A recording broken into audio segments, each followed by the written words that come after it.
परिषद निवडणुकीच्या आज निकालाच्या निमित्तानं सर्व आमच्या पूर्णा तालुक्यामध्ये शिवसेनेचा बालेकिल्ला आहे आणि ते अबाधित राहिलेला आहे.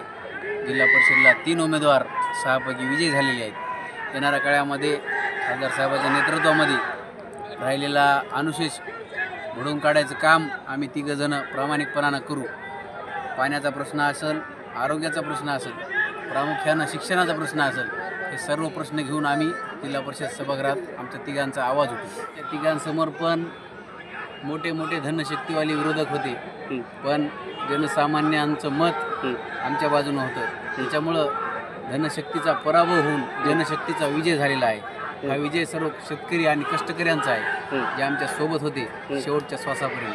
हा विजय त्यांचा आहे. काय मंत्री महोदयाकडून आपल्यावर आरोपसुद्धा झाले होते भ्रष्टाचाराचे, काय सांगणार या संदर्भामध्ये? जनतेनं त्यांना निकालातून उत्तर दिलेलं भ्रष्टाचाराचं.